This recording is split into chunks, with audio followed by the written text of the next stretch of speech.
ओम तत्पुरुषाय विद्महे महादेवाय धीमहि तन्नो रुद्रः प्रचोदयात्। हरे कृष्णा। आप सभी को सावन के पहले सोमवार की ढेर सारी शुभकामनाएं। क्या आपने कभी सोचा है कि इस व्रत की नींव कब और किसने रखी? चलिए जानते हैं पौराणिक कथाओं से कि सबसे पहले सावन सोमवार का व्रत किसने किया था। मान्यता है कि पहली बार सावन सोमवार का व्रत स्वयं देवी पार्वती ने रखा। वे भगवान शिव को पति रूप में पाने हेतु कठोर तप में लीन थी। नारद मुनि ने उन्हें मार्ग दिखाते हुए सावन मास के हर सोमवार को उपवास, एकाग्र ध्यान और शिवलिंग पर जला अभिषेक करने का विधान बताया। माता पार्वती ने नियम पूर्वक सभी सोमवारों का व्रत किया और उनके अटूट संकल्प से प्रसन्न होकर शिव जी ने उन्हें वर रूप में स्वीकार किया। यही कारण है कि यह व्रत आज भी अविवाहित कन्याओं के लिए अत्यंत फलदायी माना जाता है। श्रद्धा पूर्वक यह व्रत रखने से योग्य जीवन साथी की प्राप्ति होती है और सुहागन स्त्रियों को अखंड सौभाग्य की प्राप्ति होती है। अब जानते हैं चंद्रदेव की कथा। एक अन्य प्रचलित कथा चंद्रदेव से जुड़ी है। कहते हैं कि चंद्रमा ने किसी प्रसंग में शिव जी का अनादर कर दिया। परिणाम स्वरूप भगवान शिव ने उन्हें श्राप दिया कि उनका तेज क्षीण हो जाएगा। व्याकुल चंद्रदेव ने सावन मास के सोमवार को उपवास रखते हुए शिवलिंग पर गंगा जल और दूध से अभिषेक किया। भक्ति देख शिव जी का हृदय पसीजा और उन्होंने चंद्रदेव को श्राप मुक्त कर दिया। तब से यह व्रत रोग शोक निवारण, मानसिक शांति और संकटों से मुक्ति का उपाय भी माना जाने लगा। इन दोनों कथाओं का सार यह है कि सावन सोमवार व्रत केवल विवाह योग्यता या संकट निवारण तक सीमित नहीं है। यह समर्पण, संयम और श्रद्धा का प्रतीक है। प्राचीन काल से लेकर आज तक करोड़ों शिव भक्त इस व्रत को धारण कर भोलेनाथ से जीवन, सुख, समृद्धि और मोक्ष की कामना करते हैं। सुबह स्नान के बाद व्रती निर्जल या फलाहार रहकर शिवलिंग पर जल, बेलपत्र, दूध और मधुर पुष्प अर्पित करते हैं। ओम नमः शिवाय मंत्र का जप करते हैं और संध्या आरती के बाद व्रत का पारण करते हैं।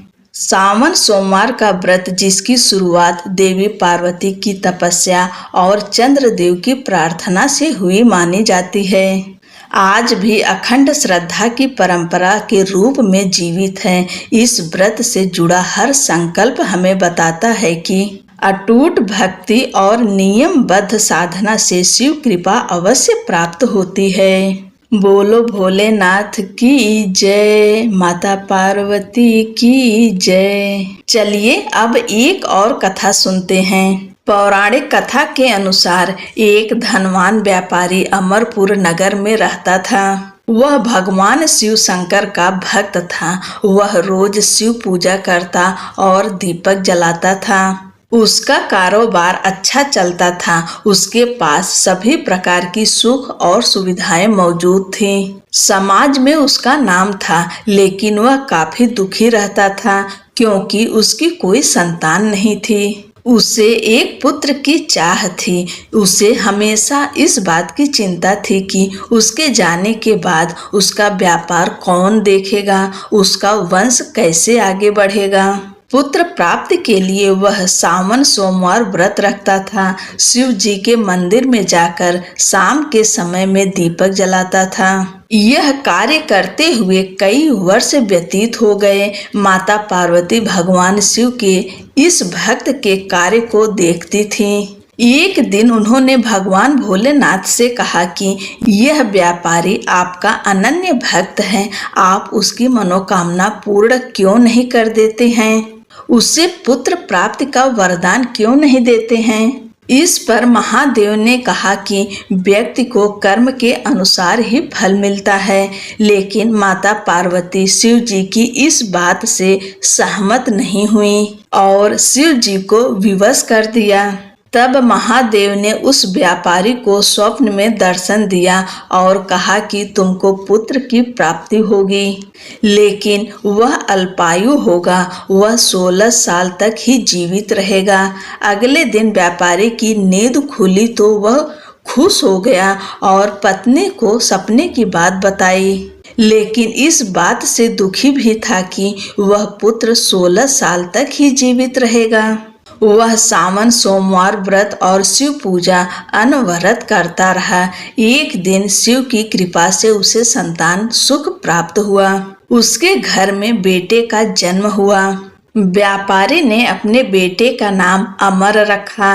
वह समय के साथ बड़ा होने लगा। जैसे ही वह 12 साल का हुआ तो व्यापारी ने बेटे को उसके मामा दीपचंद के साथ शिव की नगरी काशी पढ़ने के लिए भेज दिया।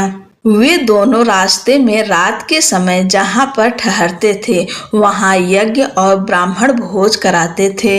एक दिन वे एक ऐसे नगर में पहुँचे जहाँ पर राजा की बेटी का विवाह हो रहा था। वर का पिता इस बात से परेशान था कि उसका बेटा एक आंख से काना है। उसे डर था कि यह रिश्ता टूट न जाए, ऐसा होगा तो नाम खराब होगा। वर के पिता ने अमर को देखा तो अपने बेटे की जगह पर उसे वर बनाने की सोचा ताकि शादी के समय अमर मंडप में रहे और विवाह हो जाए। शादी के बाद अमर को धन देकर भगा देगा और बहू को अपने घर ले जाएगा। लालच में आकर मामा दीपचंद ने उसकी बात मान ली। अमर का विवाह राजकुमारी चंद्रिका से हुआ। अमर ने राजकुमारी की ओढ़नी पर अर्थात उसके दुपट्टे पर लिखा था कि वह काशी में पढ़ने जा रहा है। उसका विवाह राजकुमारी से हुआ है, लेकिन अब तुम जिसकी पत्नी बनोगी वो काना है।